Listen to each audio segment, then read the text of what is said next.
John the Baptist sits in prison. He doesn't know what will happen to him. His popularity has gone. The crowds who came out to the wilderness have disappeared. He's in prison. What will happen? No way of knowing. He's there on a trumped-up charge, but the real reason is that he's told Herod, the ruler, that his relationship with his brother Philip's wife, Herodias, is wrong.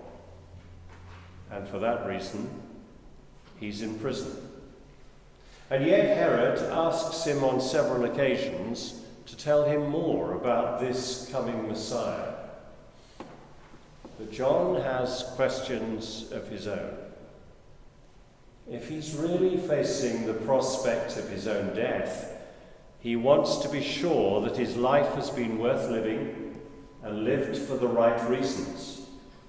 And so, when his disciples come to visit him in prison, he sends them instead to Jesus and says to them, "Go and ask him this. Are you the one who is to come? Or are we to await for another?"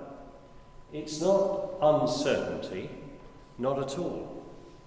It's actually expectation that the message that he, John, has been given to preach is the right one.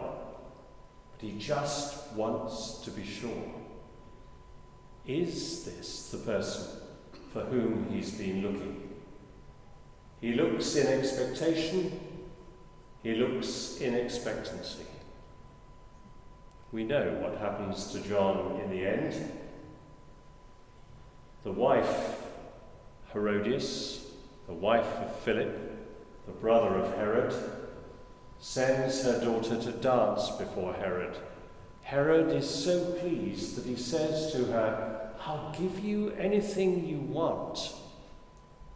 And prompted by her mother, the daughter of Herodias says, "Give me the head of John the Baptist on a platter." We know that. He doesn't yet. But he needs to have the certainty that his faith in God is justified and worth it. So he looks forward with expectation. Expectancy and expectation can take all kinds of forms. Those of you who are England fans may feel that your expectations were cruelly dashed last night. That may be true. You look with expectancy and expectation for the coming of Christmas, but don't rush to it. We're only in Advent, the time of preparation that looks forward both to the first coming and the second coming of Christ.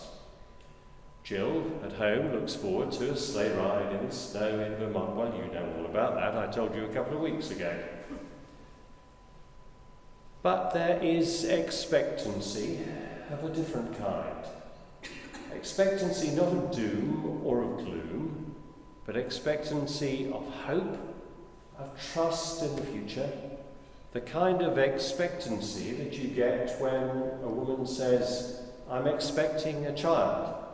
Now, I can speak on good authority because, as far as I know, I'm the only man in Great Britain ever to have had an ultrasound to see if he's pregnant.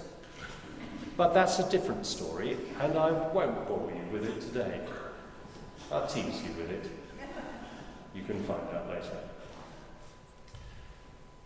Well, when the disciples of John come to Jesus and they ask that question, "Are you the one we're expecting, or should we keep waiting for another Messiah?" Jesus doesn't say, "Oh yeah, of course I am." Nor does he say, "No, I'm not." He doesn't answer the question. He poses another. He says effectively to John, "Just look at the evidence." And he quotes a bit of the Isaiah reading that Larry read so beautifully for us. And then he adds a few phrases of his own. "Go and tell John what you hear and see. Look at the evidence. See what there is, and then ask yourself, is this the Messiah, the coming one who will rescue us?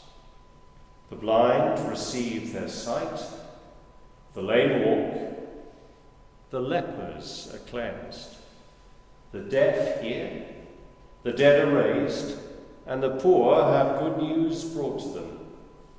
And blessed is anyone who takes no offence in me. There are people to this day, of course, who take offence in Jesus Christ, but there are many who don't. And these faithful ones are invited to be a part of the kingdom.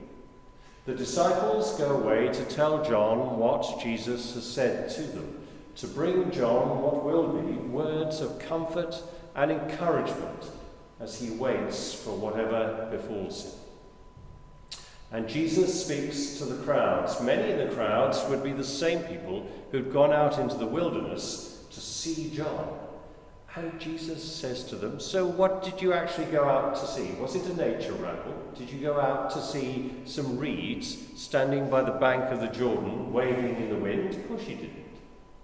Did you go out to see somebody beautifully dressed? Well, you know the rumour of what John wore in the wilderness. Of course you didn't do that either.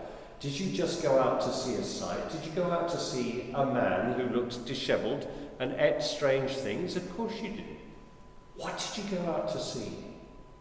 You went to see a prophet, because there was something magnetic, something special about this man, John, and you wanted to find out what it was he was going to do or say. And the prophets, of course, bring the word of God to the people. But then Jesus adds a twist to what he says. Yes, he is a prophet, but more than a prophet. Not just any old prophet, but a prophet who has been ordained to bring a special message, to prepare the way of the Lord. And that is a very important thing for him to have done. But even so, says Jesus, here's another little twist. John announces the coming of the kingdom. He stands on tiptoe in awe and wonder and expectancy at its coming. But he's not in the kingdom yet. That's yet to come. Just think what it will be like for all of you if you accept the invitation to step into the kingdom of God. You will be greater even than John the Baptist. Now that's something to look forward to as we prepare to celebrate Christmas love and God's love in the birth of Christ.